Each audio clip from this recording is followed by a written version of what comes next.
जय श्री कृष्णा। अजय एकादशी की व्रत कथा इस प्रकार है।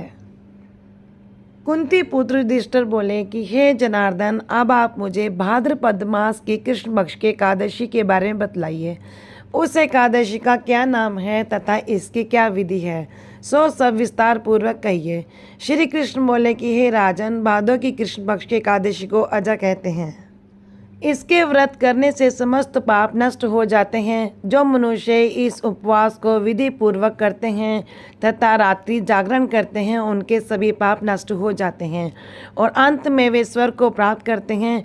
इस दिन भगवान विष्णु के ऋषि के स्वरूप की पूजा की जाती है।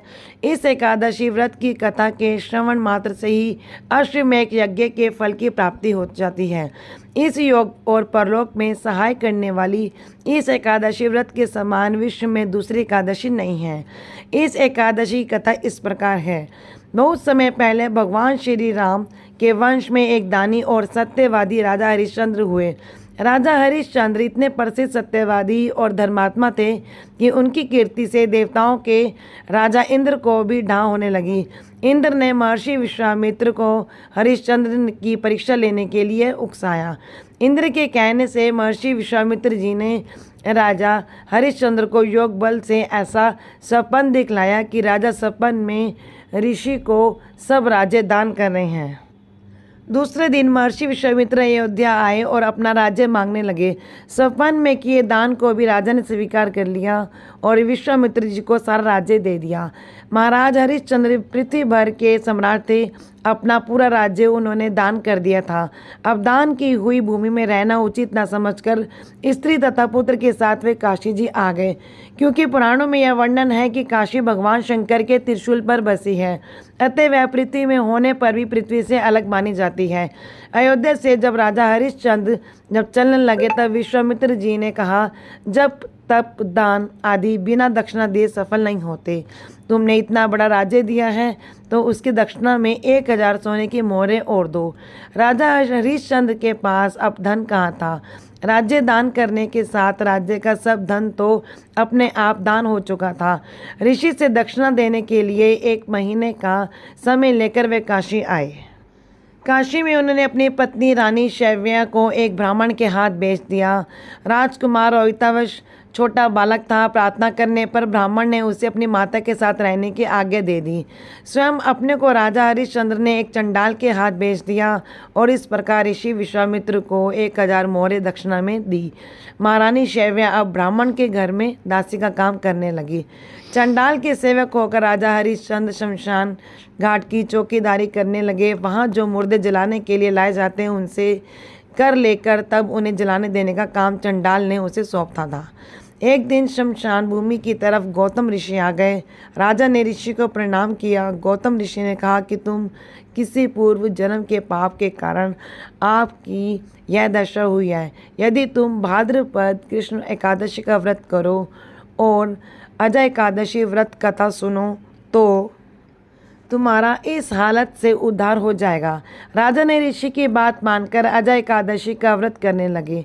एक दिन राजकुमार रोहितावश ब्राह्मण की पूजा के लिए फूल चुन रहा था कि उसे सांप ने काट लिया। सांप का विष झटपट फैल गया और रोहिताश्व मरकर भूमि पर गिर पड़ा।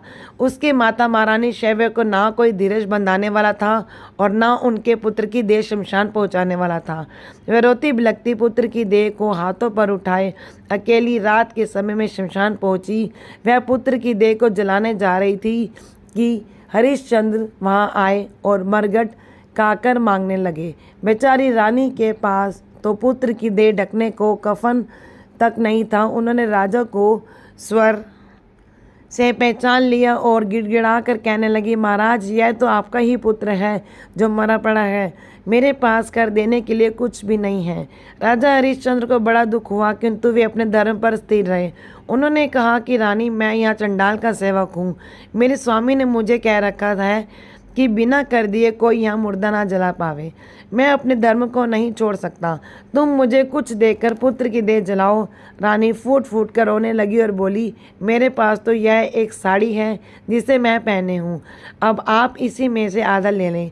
जैसे ही रानी अपनी साड़ी फाड़ने चली, वैसे ही वहाँ भगवान नारायण, इंद्र, धर्मराज आदि देवता और महर्षि विश्वामित्र प्रकट हो गए। महर्षि विश्वामित्र ने बताया कि कुमार रोहित मरा नहीं है, यह सब तो ऋषि ने योग माया से दिखलाया था। राजा हरिश्चंद्र को खरीदने वाले चंडाल के रूप में साक्षात धर्मराज थे।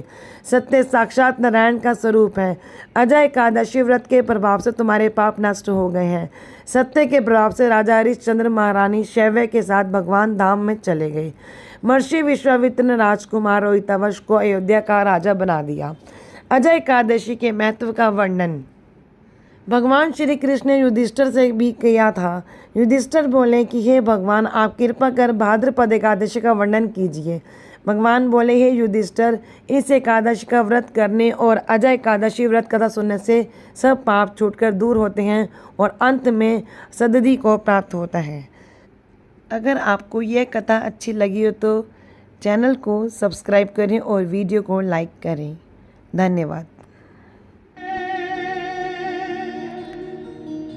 जय राधे, जय श्री कृष्ण बोलो, जय राधे, जय राधे, जय राधे, जय श्री कृष्ण बोलो, जय राधे। अरे नाम मेरी राधा रानी का जिस जिसने गाया है, ओ बाके बिहारी ने उसे अपना बनाया है।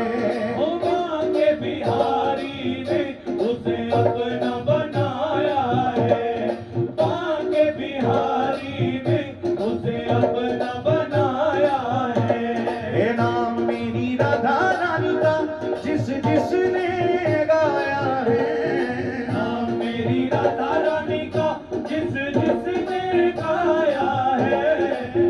मेरी राधा रानी का जिस जिसने गाया है। बाके बिहारी ने उसे अपना